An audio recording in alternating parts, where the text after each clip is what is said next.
Pony Tales. Read by Scribbler.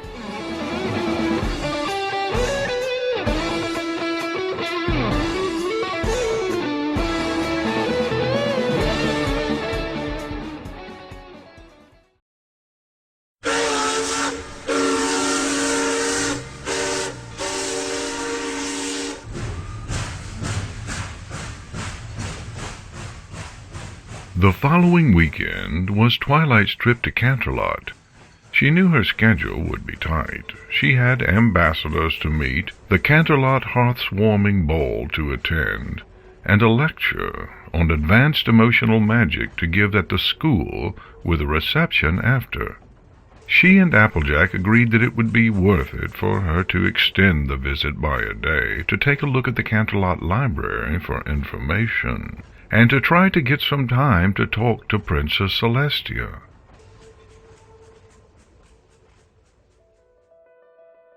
The former was easy enough. The entire library was at her disposal any time she needed it. The latter took some pleading notes, hoof-twisting, and one hay of a guilt trip, just for a short tea with the busy solar princess. Celestia's sitting room was a tower with windows on all sides and an unrivaled view of Canterlot and the surrounding countryside. The edges of the room were lined with low couches, and perched on one sat Twilight and Spike, while across the room Princess Celestia rested on another. Celestia sipped her tea, but Twilight's cup hovered nearly forgotten as she explained the events of the past week. So, to summarize, something is going on in my house that ranges from annoying to awful, and I believe it's connected to this homesteading ritual the apples did on our roof beam 80 years ago. What should I do? That does sound terrible. I'm so sorry, Twilight, Celestia said, with genuine concern in her eyes. As she considered the question, she cocked her head to the side. I thought that homesteading was simply for luck. That's what Granny Smith said. But the magic was very real, and it must be directed at something.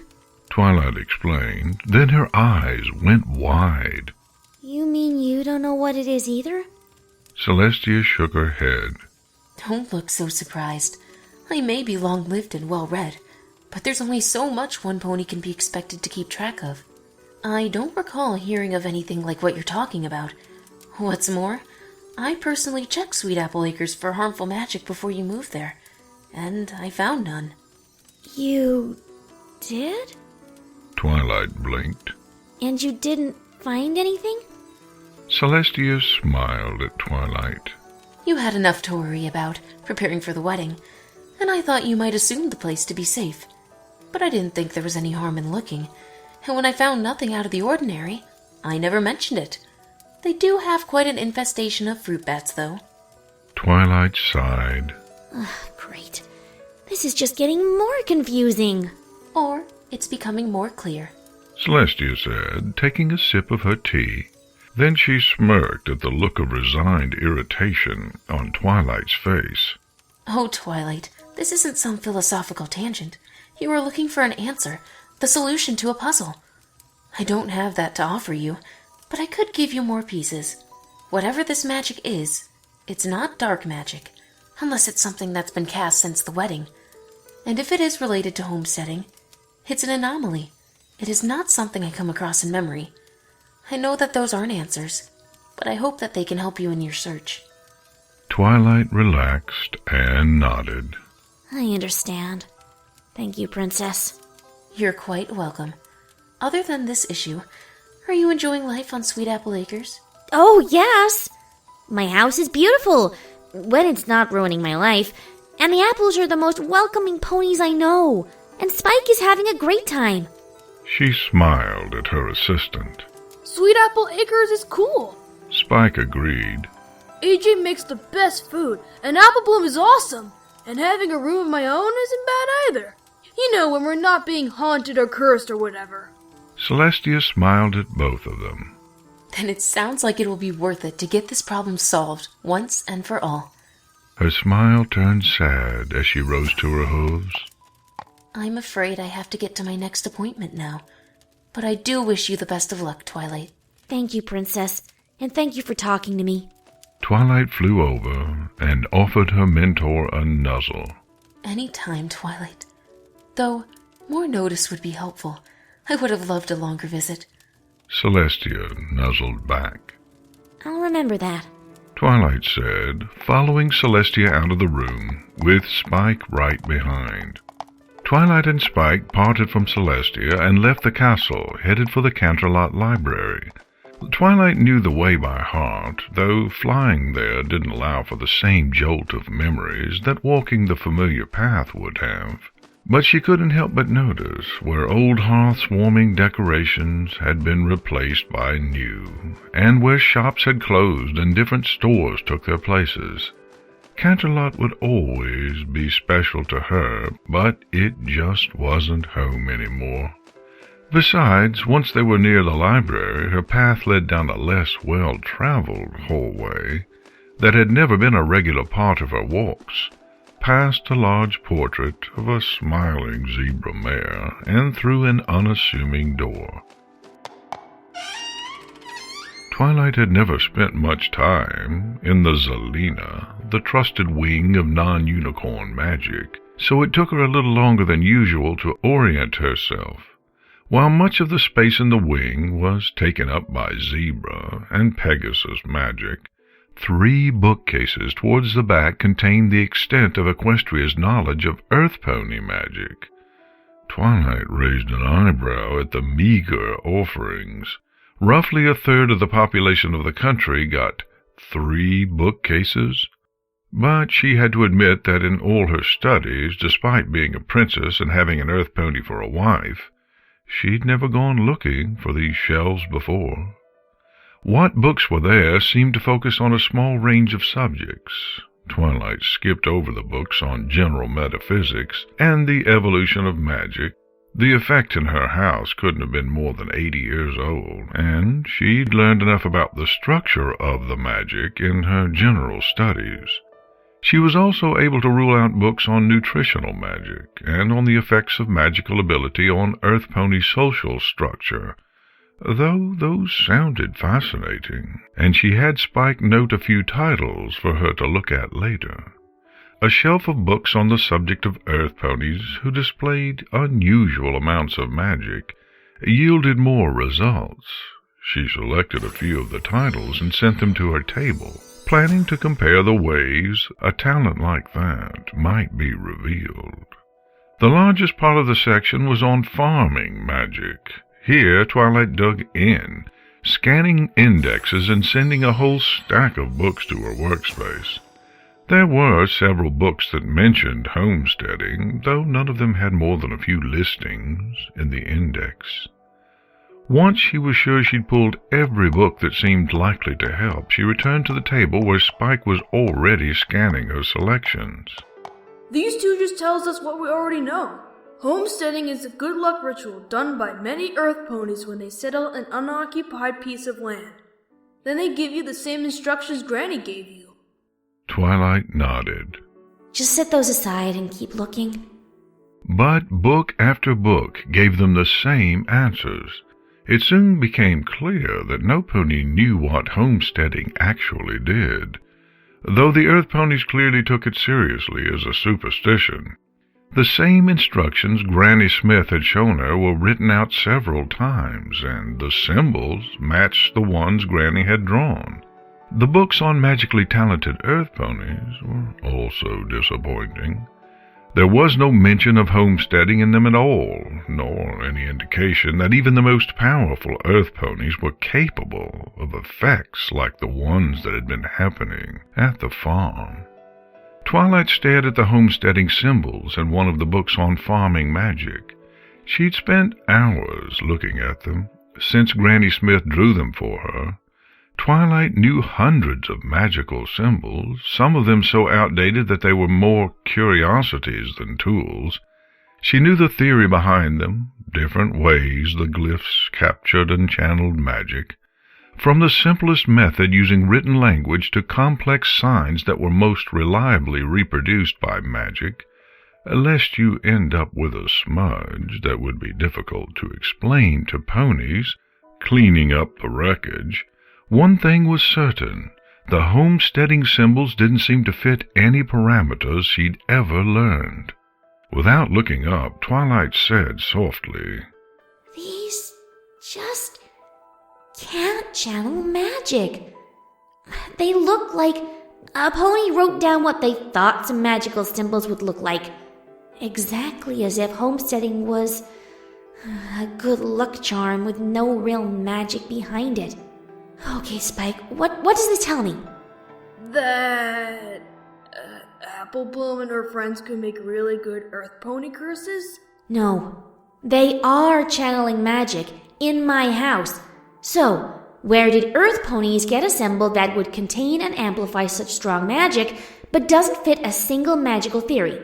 It sure wasn't borrowed from unicorns. Spike closed his book. He knew this game. They made it up? That would have been nearly impossible. Even if these didn't violate Hornquill's second law of magical containment, it would have taken trial and error over thousands of years. And besides, writing would have worked just as well. Twilight's face shifted from frustration to curiosity. Wait a minute. What if this was writing?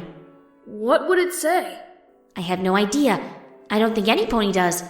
But what if it started out as writing? Maybe even in a different language? But it wasn't really written. It was passed down through carvings or drawings like Granny did. It means something, so it has power. But the letters aren't even letters anymore. They're just marks. And that means we still don't know what it means. Spike announced happily. Then he paused. How does this help?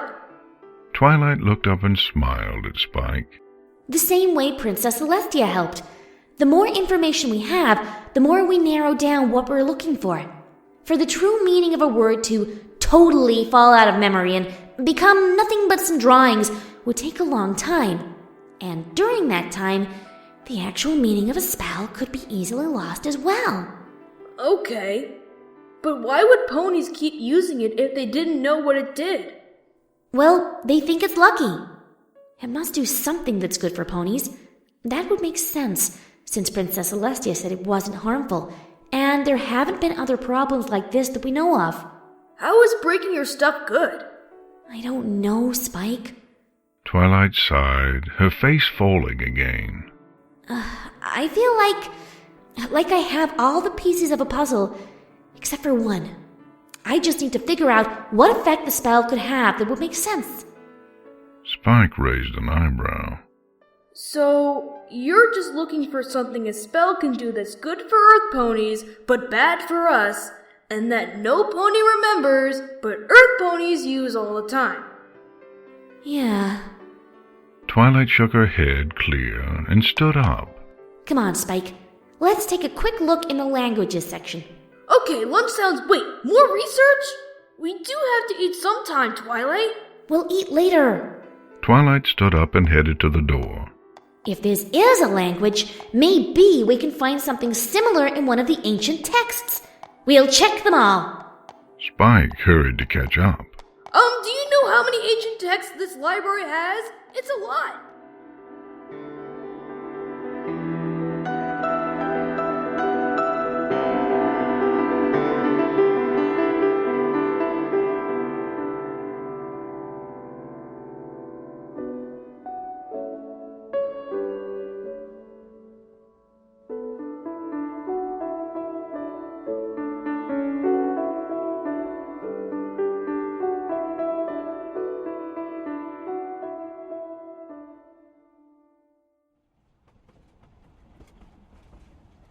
Twilight and Spike slept most of the train ride home the next morning, exhausted from a full night of poring over ancient languages.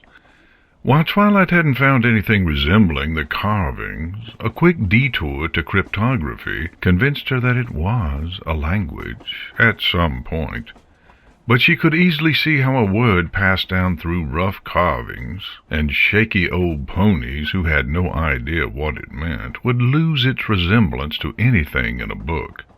She knew she'd probably looked right at the word, the translation written neatly next to it, and been unable to recognize it in the symbols.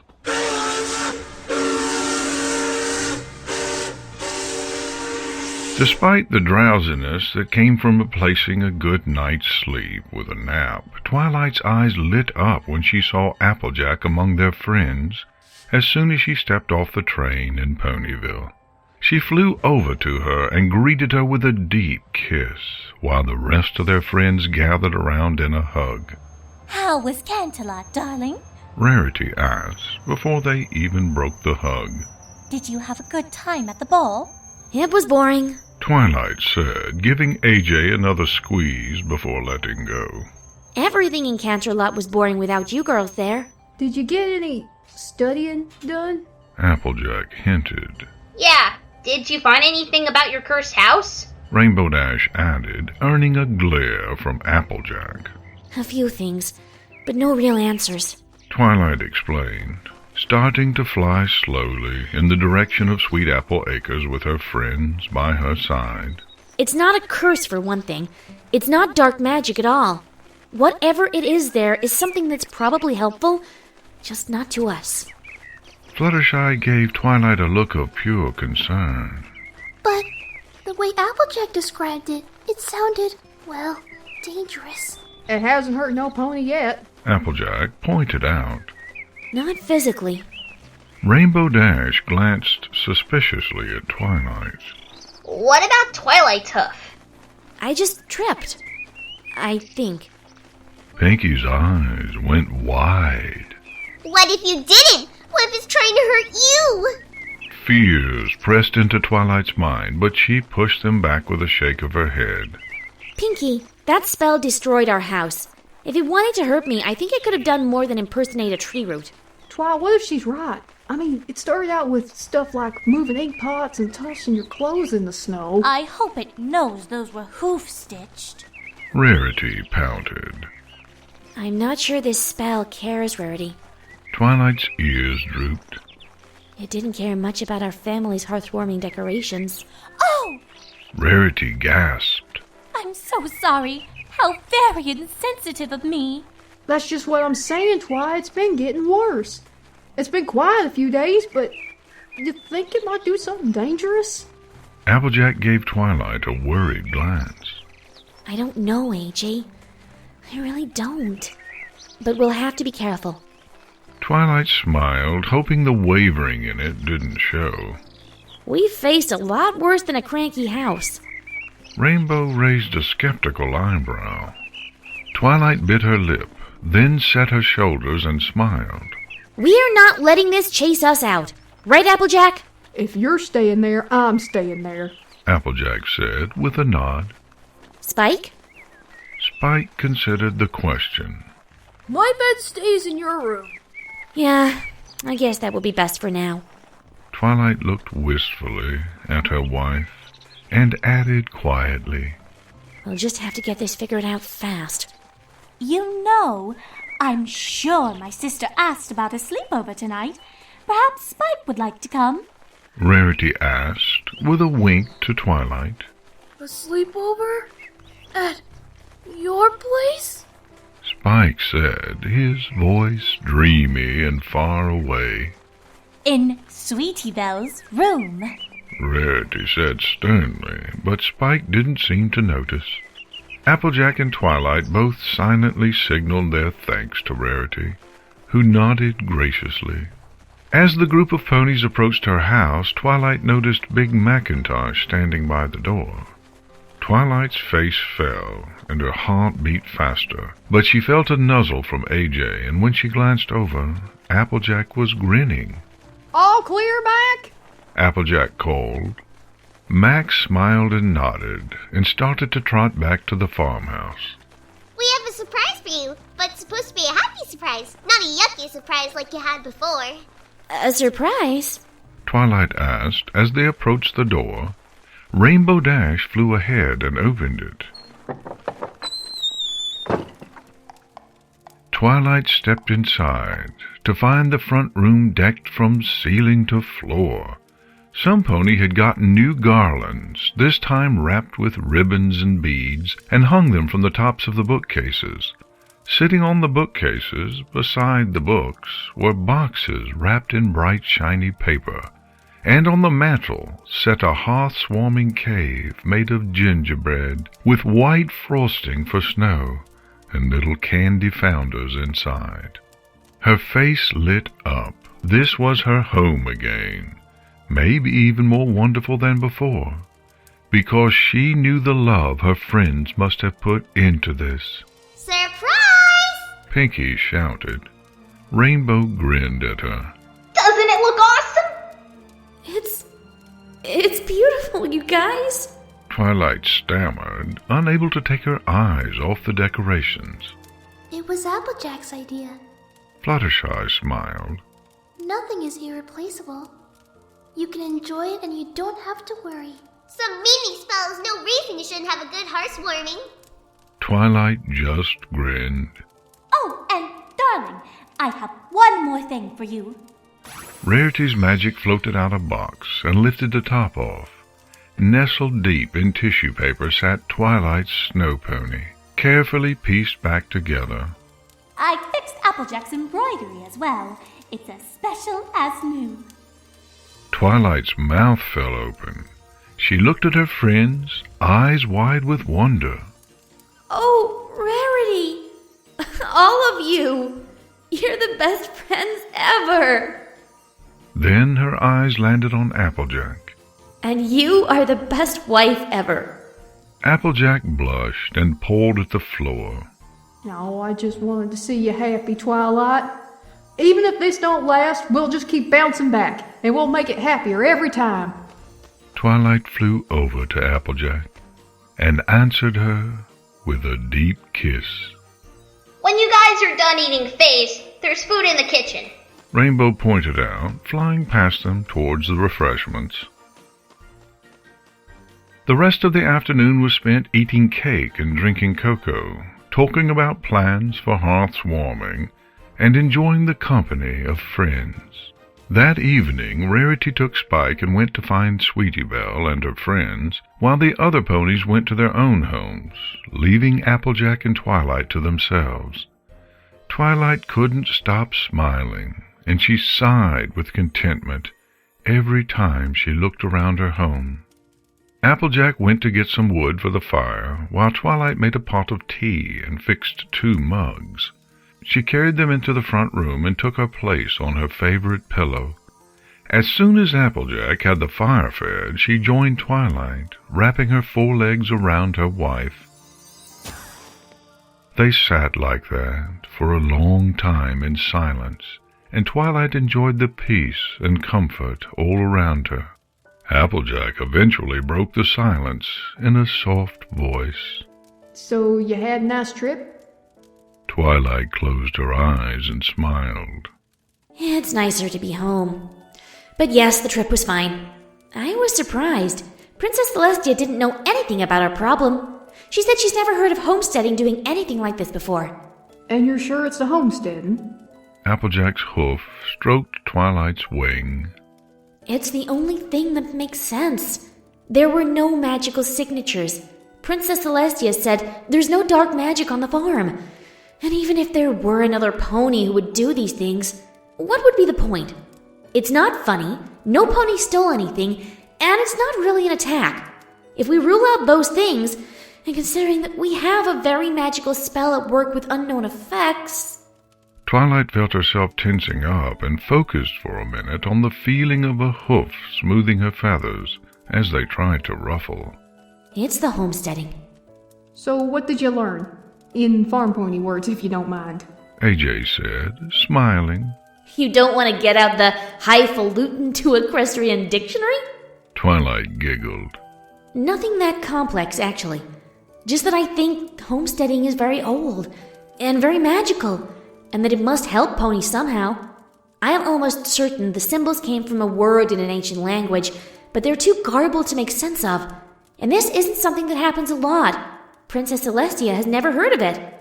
The question is, what does the spell do? Well, say we take all this out of the question. What could it have been doing all these years on this farm? Twilight considered the new direction to explore, and her mind leapt into puzzle-solving mode. A lot of things. That level of magic could produce any number of effects. It could keep ponies healthy, attract wealth, produce good harvests. Well, I can tell you it don't keep ponies healthy, and I ain't exactly rolling in bets. What about harvests? Granny Smith said that first year was a bumper crop, and they did the homesteading after. Trust me, if you got magic that's gonna make a good harvest, you don't use it after the harvest. She looked at the ceiling, deep in thought, though her hoof never stopped stroking Twilight. Granny said it's a promise to the land that you'll care for it, and it'll care for you. Taking care of some pony would mean helping them, doing good things for them. Twilight said, nuzzling beneath Applejack's chin. Or keep bad things from happening to 'em. Applejack gave Twilight a gentle squeeze. Twi, could all this be a warning? Twilight's mouth twisted. I suppose it could. There could be some kind of precognition worked into the spell. But how are the things that happen supposed to warn us? And what are they warning us about? Well, if it's a warning that something bad's gonna happen to us if we stay here. That explained why it started small. If we took the hint with the clothes, it wouldn't have wrecked the room here. Twilight processed that. She looked around the room. Her room, in her house. She searched for a reason for it to not be true, but finally she just shook her head. No. I'm not leaving. You think that's what it is? It doesn't matter. First of all, I've done this warning from the future thing before, and I'm not going through that again. I like my current haircut very much, thank you. And second, this is my house. That's just really important to me, AJ. If something bad happens to us, it's going to happen here, in the place I love, with the ponies I love around me. You think that's what it is? Applejack looked at Twilight, eyes full of worry, but her tone was even as she said, Twi, if my family went to the trouble of doing a magic spell to keep us from getting hurt, don't it seem kind of disrespectful to ignore it? Twilight closed her eyes and lay her head on AJ's shoulder. I appreciate the thought, I really do, but I don't want to leave. Please don't make me. Applejack sighed and squeezed Twilight again. Twilight Sparkle, I ain't making you do anything, but the last time was a pretty strong warning. Even if it weren't for whatever it's warning us about, do we really want to live with the way it's hinting? Well, maybe it'll stop, Twilight said, hopefully. Now that we know there's danger, there's no point in warning us anymore. It's our choice to stay, right? I reckon so. Applejack reluctantly agreed. And we aren't going to worry about the future. Twilight smiled. Future Twilight is pretty smart, and she can handle herself. I suppose you're right. Especially when I got right now, Twilight, and we got the place to ourselves. Twilight met Applejack's lips with a kiss, then smiled as they parted. I think I'll need all of your attention on that. Applejack grinned and gently pressed Twilight back into the pillows. I couldn't think of something else right now if I tried.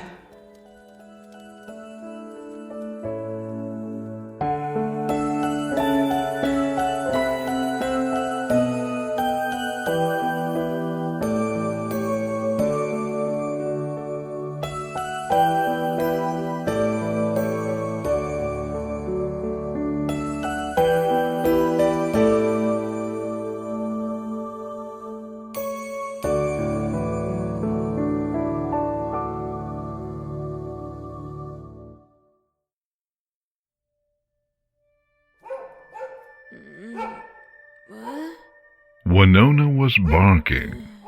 Twilight opened her eyes. It was the middle of the night, and Winona had hopped out of bed and was barking at the bedroom door. Applejack's forelegs were still wrapped around Twilight, but Twilight could feel her stirring. As the fog of sleep slipped away, Twilight's heart sped up. Something wasn't right. She needed to leave, There was a feeling in the house, a familiar sense of fear, making her breath come heavy and her wings twitch. Twilight took a deep breath, trying to calm herself.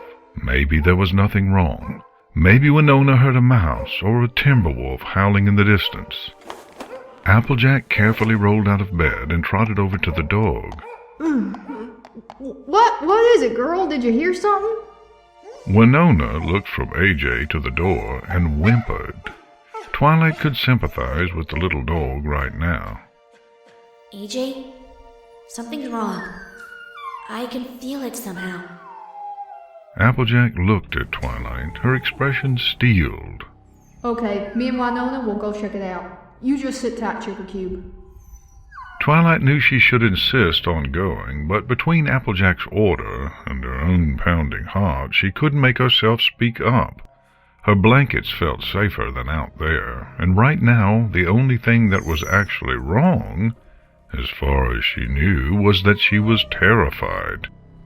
Okay, just be careful. Applejack flipped her hat on her head and gave Twilight a nod. Will do.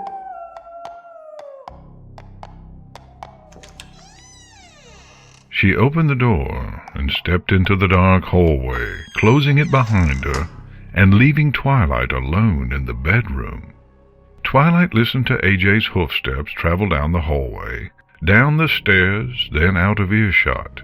She immediately started imagining what AJ might find. Another wrecked room, a message scrawled in blood warning them to get out, a portal to Tartarus. Maybe a portal to Tartarus full of blood that all the things in the room had been tossed into. Her eye twitched, and Twilight decided it was time to stop imagining what AJ might find. Probably AJ would find nothing. This was probably her own imagination, feeding on the weird things that had happened. The fact that there was a magical artifact that was probably trying to get them both to leave the house was absolutely not a cause for concern.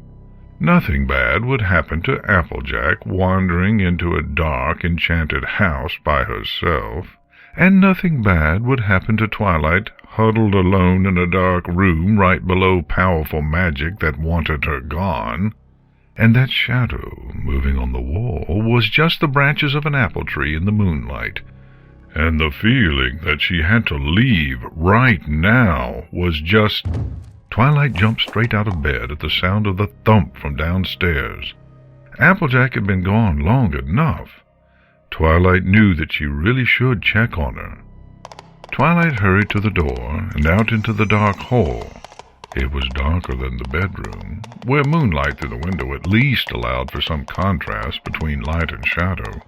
The hall was just darkness, with the only variance being a hint of light coming from the stairway. Applejack? Are you okay? Twilight called, lighting her horn to push back the darkness. No pony answered, and now blackness just seemed to crowd around the edges, in corners and shadows.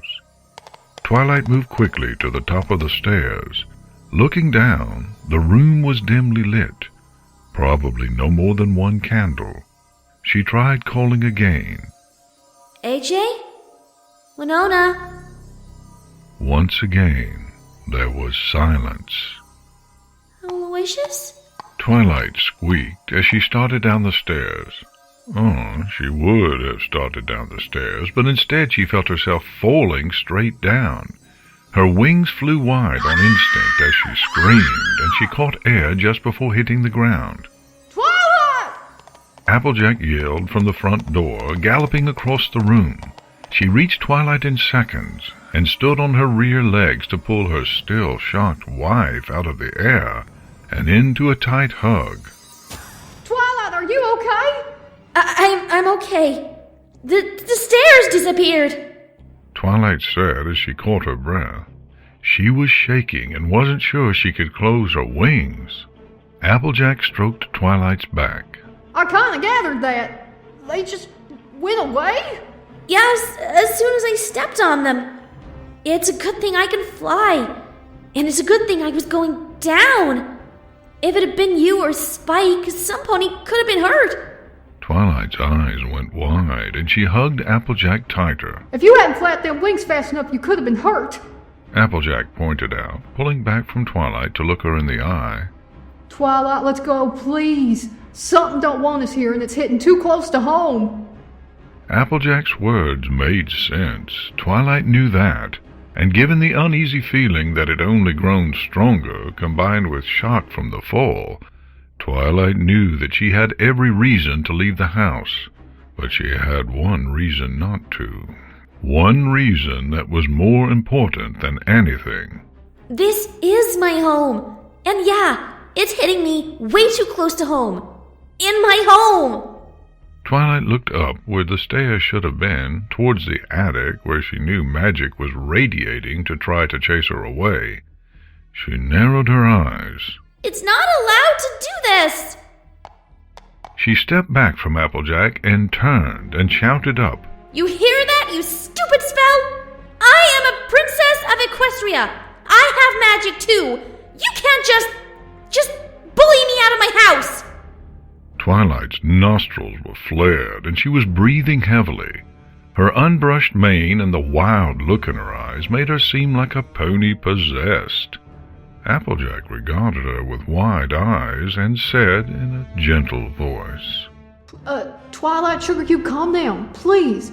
How about we go someplace else? No, I've had it. All I want is my house and my wife and my books. I'm not leaving.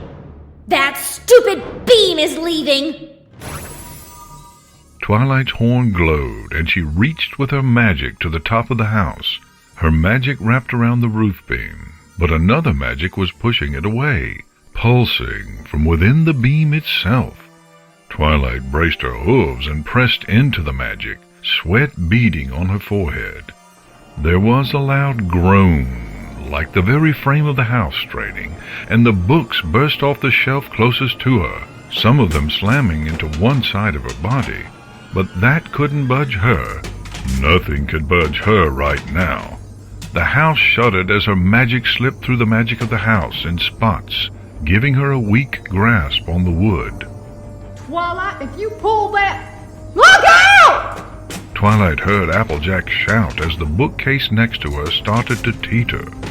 Twilight struggled to maintain her hold while shifting to the other side of the room.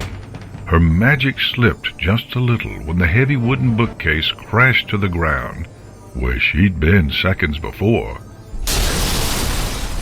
But with a glare at the ceiling, she forced against the magic with renewed determination. Twilight, we gotta go! Come on! Applejack pleaded from behind her.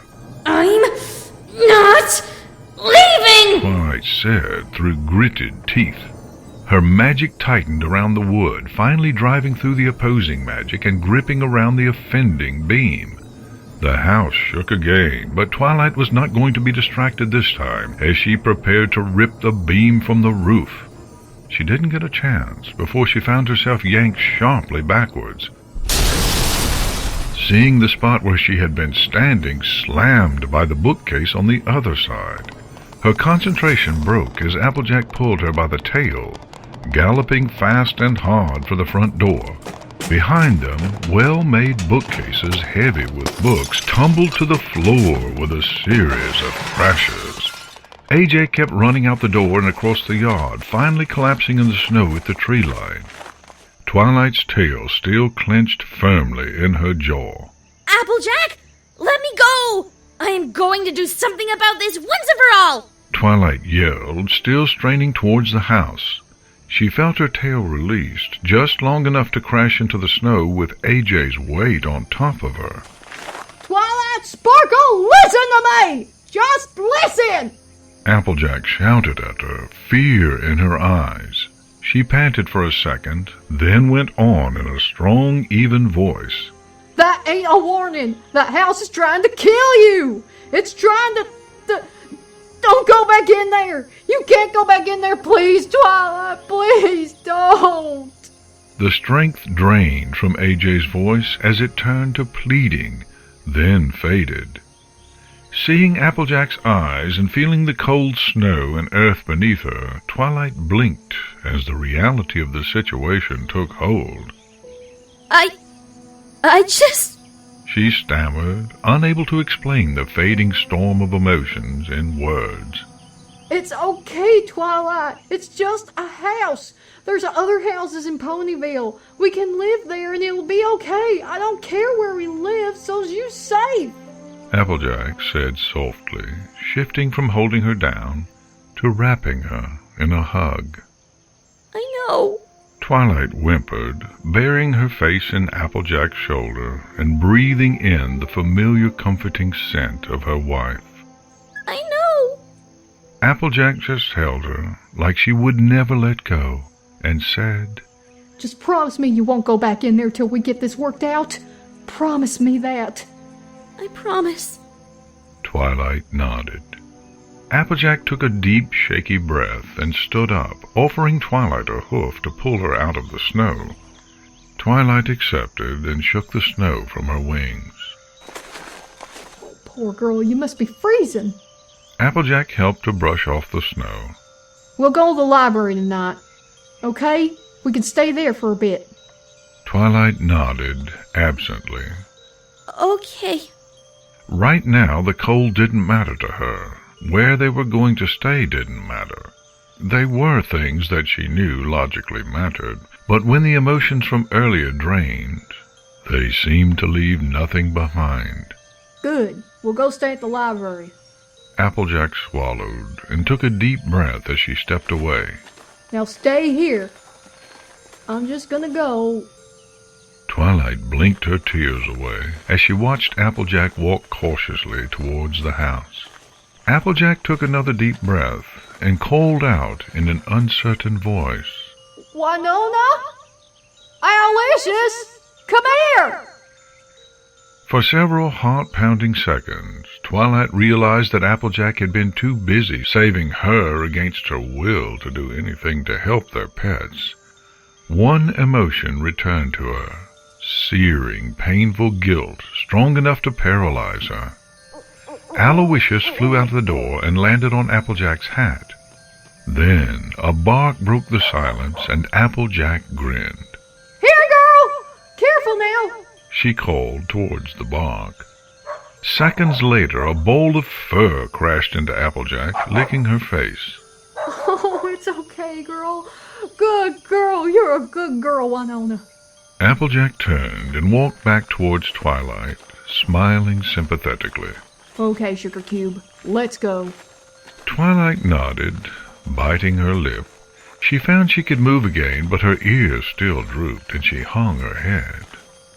Applejack, I'm sorry, she said, as they started down the dark road towards Ponyville. Applejack pressed against her. It's okay, Twilight. We're all safe, and that's all that matters right now. I mean that. I know. Twilight said, not sure if she agreed.